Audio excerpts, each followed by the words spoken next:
É isso que atrai nas pessoas. Apesar dela praticar ato errado, as pessoas veem nela assim, uma bondade.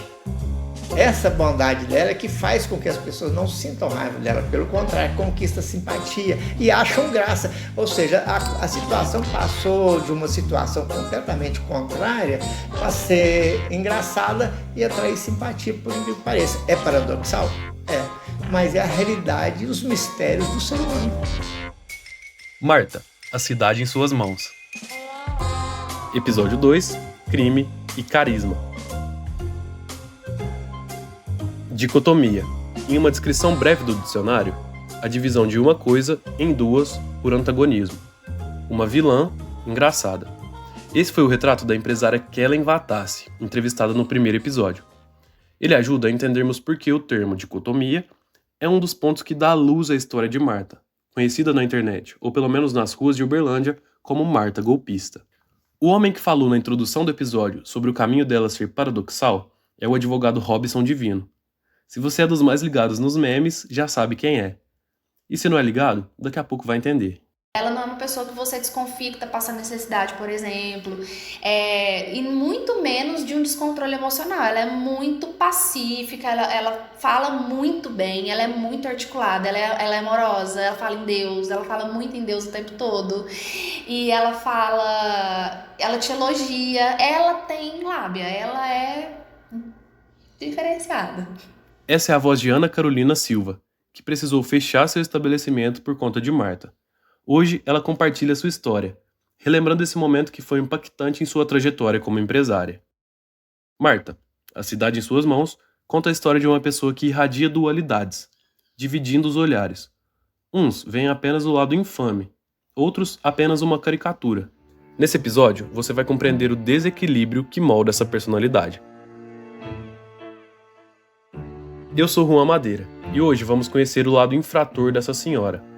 Ele se mistura com a personalidade carismática, causando apreço e simpatia, que conquista uma multidão na internet e até algumas pessoas nas ruas. Tem muitas pessoas que gostam de mim também. Sim. Tem pessoas que correm atrás de mim, igual uma moça que correu atrás de mim na flor. Tem um rapaz que correu atrás de mim para me dar um abraço e tal. E ela disse uma coisa assim, como eu faço? É provável que sua cidade tenha alguém conhecido por ser caloteiro, mas é difícil que essa pessoa seja notada nacionalmente por isso, certo? Então, o que explica o caso da uberlandense ter tomado essas proporções tão grandes? Primeiro, existe a indignação das vítimas nos vídeos /denúncias /memes. Depois, o jeitinho bem mineiro, tanto da mulher quanto de quem filma, e a natureza autêntica de Marta. Isso tudo resulta em um combo para viralização. Vai dar uma melhorada já no... Conversar com a senhora um minuto. Oi? Bem, Tudo. deixa eu falar com a senhora. É só comprar as roupas na loja nossa aí. Aonde que é a sua loja? Como é que é o nome? É Carol Seba, ali na Cesárea Alvim. Ah, tá. Você entra em contato com o meu advogado, tá? Vou te Como dar é que é o nome do seu advogado? Dr. Robson. Entra Robson com ele, quem? isso. Robson Divino, tá bom? Ué, Obrigada. só não deu vontade dele, não? Entra lá que você vai ver o contato dele. Tchau. Loja Carol Seba, ali na Cesárea Alvim. Informação suficiente para irmos atrás da jovem de voz doce que cobra Marta no vídeo.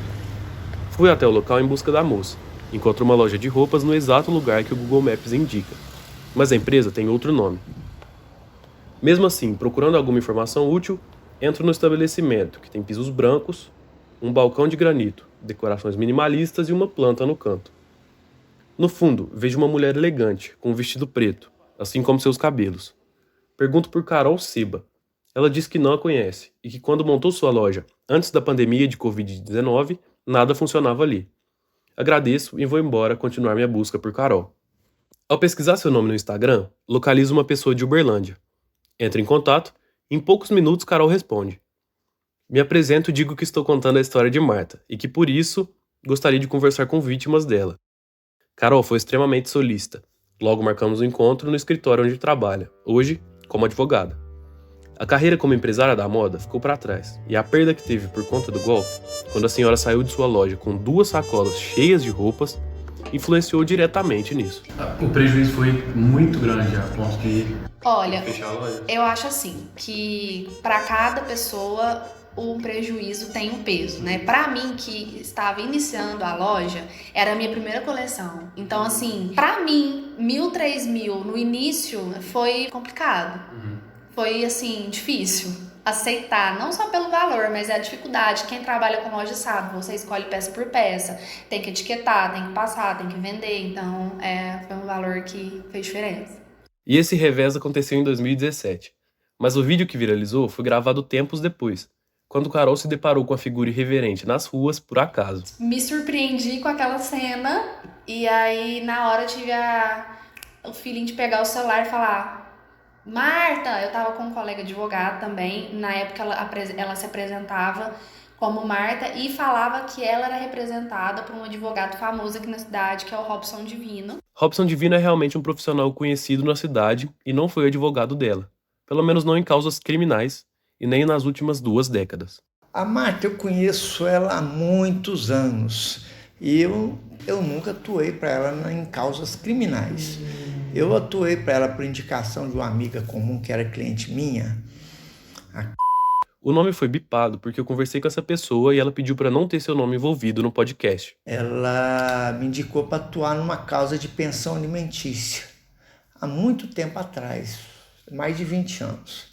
E foi um contato profissional que, na verdade, eu e a Marta tivemos. Depois ela sumiu, nunca mais vi. Quando eu fui ouvir falar dela, foi naquele vídeo que um amigo meu me mandou.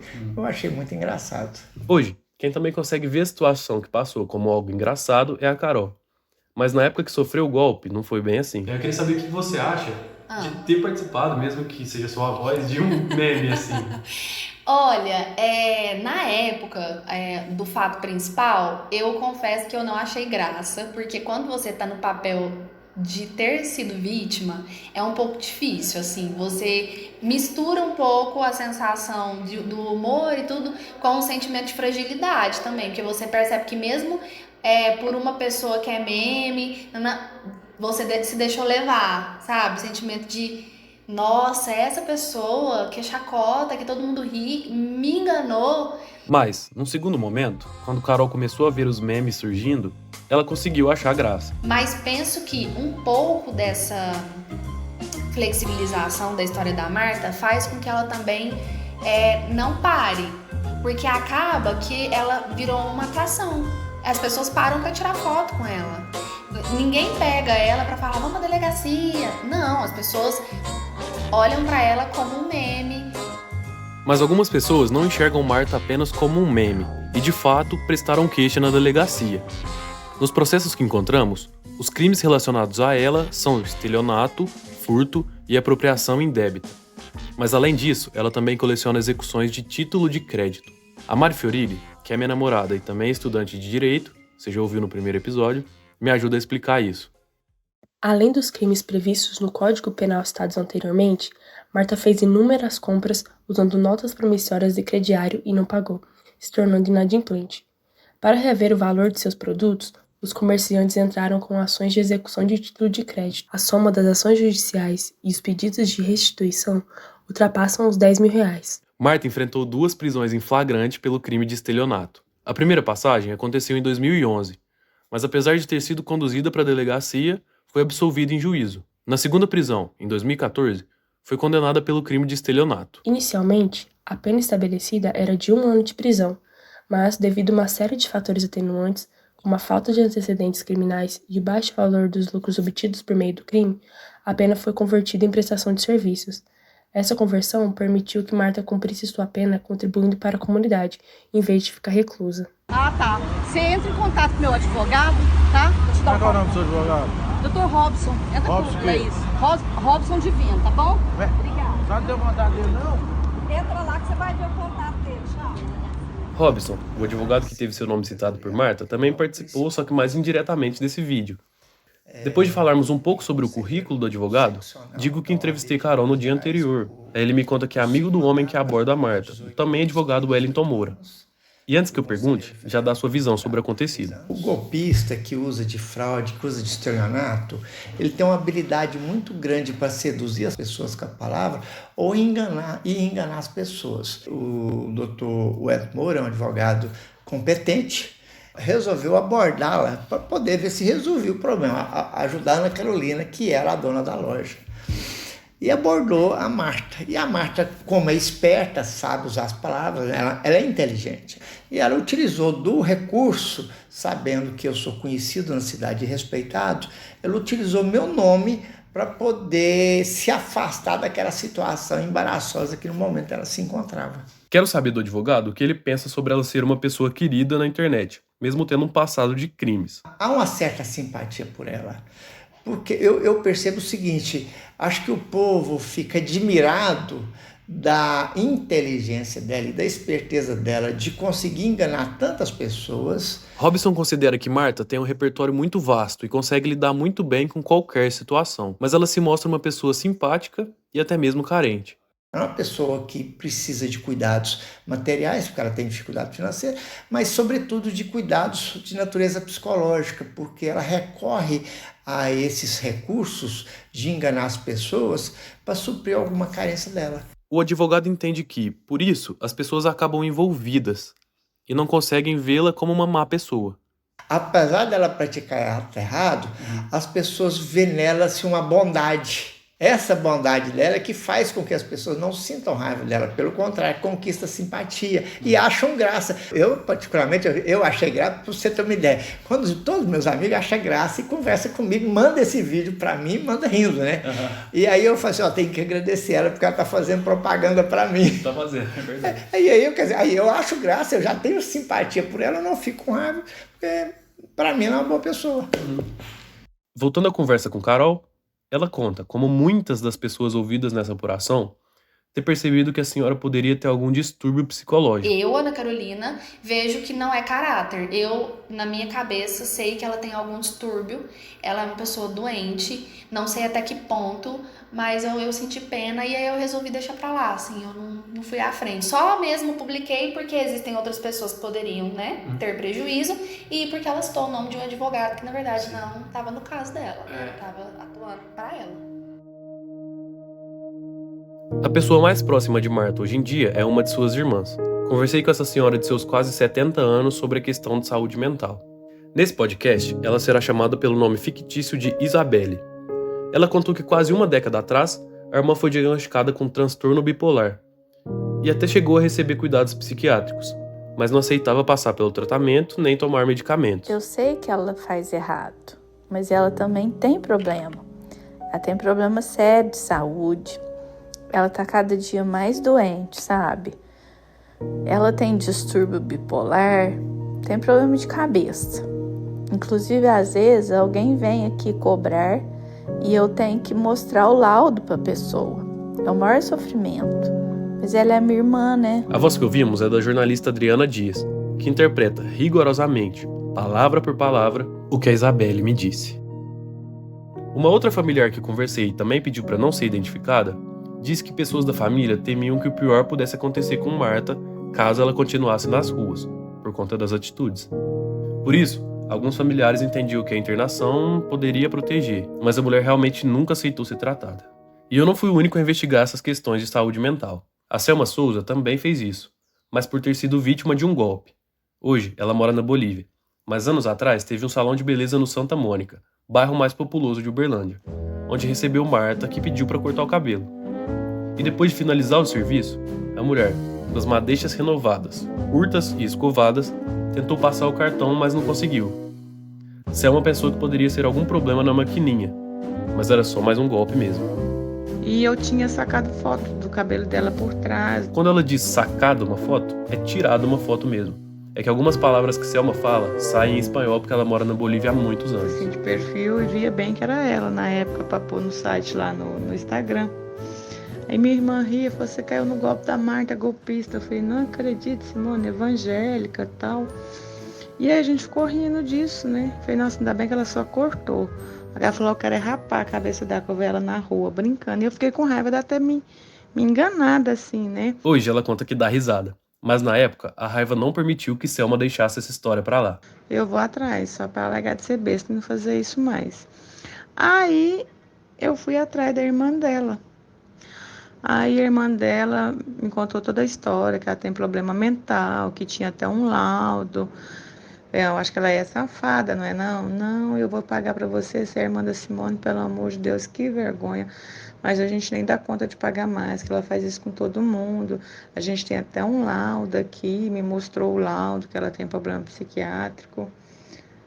Aí a irmã dela disse que ia me pagar. Eu fiquei com pena e falei, não, deixa isso pra lá, tranquilo, que a irmã dela parece que é muito honesta, mas não dava mais conta, porque ela faz isso com todo mundo.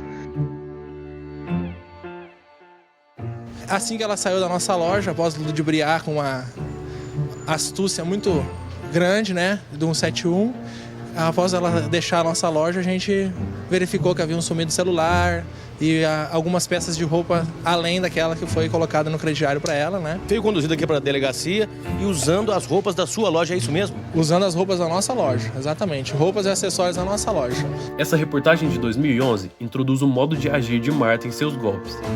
A voz que ouvimos no trecho é de um comerciante que teve prejuízo em sua loja e deu essa entrevista para a TV Vitoriosa de Uberlândia, na porta de uma delegacia, sem se identificar. Carol, aquela moça de voz suave, reafirmando esse modus operandi, conta que a mulher era perspicaz e o primeiro passo era encontrar alguma forma de atar um laço com a vítima. E você se lembra como que o golpe aconteceu? Como ela chegou lá? Lembro os o que detalhes, que ela falou? porque quem sofre golpe não esquece.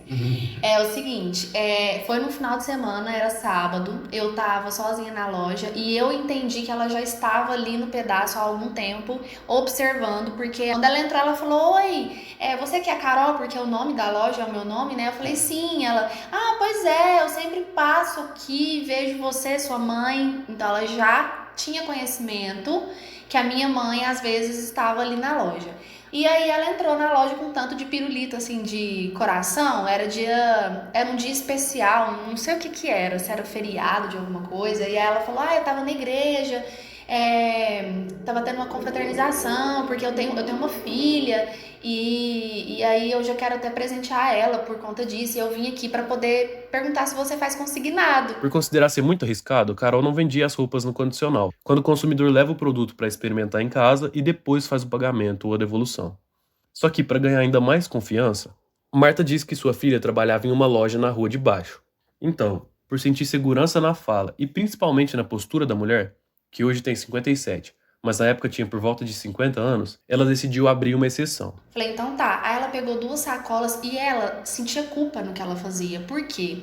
Porque quando eu colocava a peça e falava, quantos anos mais ou menos a sua filha tem? Ela falava, tipo, olhando pra baixo e tal. Aí eu ia colocando, ela falava assim, tá bom, Carol. Não, tá bom. Ela pedia pra parar. Então eu acho que ela tinha uns momentos de, não sei se sanidade, mas assim, ela... Não, tá bom, pode... Eu falo, não, Marta, leva, às vezes isso não dá certo, ela vai querer, é aqui do lado, agora mesmo eu vou lá e pego. Antes de sair do estabelecimento, Marta deu um número de telefone. Depois de algumas horas, Carol ligou para avisar que estava indo buscar as roupas, mas aí veio a surpresa. Quem atendeu foi um adolescente de Uberaba, que já não aguentava mais receber ligações de gente procurando pela uberlandense. As pessoas não param de me ligar, esse número não é dela, ela pega essas peças, ela passa para terceiros, esses terceiros vendem essas peças, e eu já tô cansada, não sei mais o que fazer, mas eu sei de toda a história, então você sofreu um golpe, foi aí que eu descobri. E o prejuízo? Cerca de R$2.000, que tiveram peso suficiente para acabar com a vontade de Carol de seguir com o projeto. E apesar do triste fim de sua loja, Carol se diverte, lembrando que esse episódio de sua vida sempre volta à tona de vez em quando. E quando você me mandou mensagem, eu falei assim, gente, não tem cabimento. Depois de tanto tempo, a gente tem 2023, eu ainda vivo essa história. E quando eu contei, ninguém acreditava. Eu falava assim, Carol, como você não desconfiou? Gente, não tem como desconfiar. Se você não fica sabendo, você não desconfia. Ela é craque, ela é mestre, ela não deixa ponta.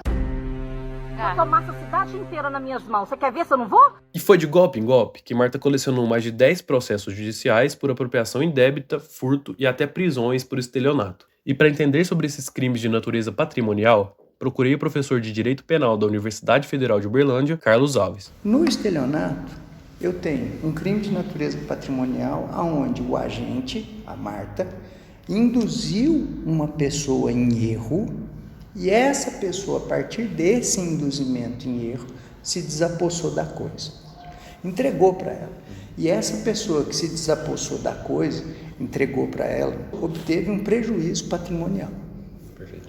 Esse está aqui o estelionato. Já o furto, o professor explica que é uma subtração não violenta, quando basicamente alguém toma um objeto de outra pessoa sem que ela perceba. A apropriação indébita é o que cabe no caso da Carol, quando uma pessoa se apropria de algo de forma lícita, mas a partir de algum momento decide não devolver ou não pagar. Professor, de que maneira os transtornos mentais de uma pessoa podem influenciar no julgamento de crimes? Existem condutas que a gente pratica na vida que são reprováveis. Beleza. O Código Penal pega isso que é da vida e transforma para uma definição. Perfeito. Essa definição é a culpabilidade. Dentro da culpabilidade, um dos elementos dela a gente chama de potencial consciência da ilicitude do ato. O professor diz que só uma pessoa dotada de suas faculdades mentais pode entender que certas ações são ilegais. Por isso, ele acredita que um transtorno como o bipolar pode afetar a avaliação da pena, mas não significa que a pessoa esteja livre de culpa pelo crime. Porque o transtorno bipolar, ele não afasta a culpabilidade. O transtorno bipolar não afasta a reprovação pelos seus atos. Entendeu? Tem algum tipo de transtorno que invalidaria? Só quando você se torna plenamente incapaz, quando você perde a capacidade de compreender o caráter ilícito dos seus atos. Tecnicamente a gente chama isso de inimputável. E isso tem que ser declarado no juiz na decisão judicial. E se a gente for para a internet, buscar um vídeo dela lá, você vê que ela não é inimputável. O que ela tem, na verdade, é a busca de obter vantagem mesmo. Então, quer dizer, é bipolar, não, não, desculpa, mas isso não vai influir na hora de falar assim, não, ela é inimputável. Não, ela não é. Entendi. Ela tem compreensão de que ela está induzindo as pessoas em erro e que essas pessoas estão tendo um desfalque patrimonial em virtude disso. No próximo episódio, A Cidade em Suas Mãos. Nele, você confere o Juan procurando pela Marta e tratando de seu passado, presente e futuro. Eu não trabalhava em loja de povão, em loja chique. Então ele era uma moça que ganhava bem. Ela tinha uma vida normal, entendeu? Saía no fim de semana, quando era fim de semana ela saía, passeava, namorava, vida normal. Marta, A Cidade em Suas Mãos é um podcast 100% independente, produzido por mim, Juan Madeira, com o enorme apoio de Adriana Dias, Mariane Fiorilli e Romilson Madeira. Essa série conta com áudios de reportagens da TV Vitoriosa, voz de Adriana Dias e a arte de capa é do João Pedro Taufer. Peço que você avalie e compartilhe com uma amiga ou amigo se tiver gostado. A intenção desse produto documental é contar uma história que pulsa nas ruas da minha cidade, Uberlândia, com total respeito a todas as pessoas envolvidas. Te vejo no próximo episódio, terça que vem.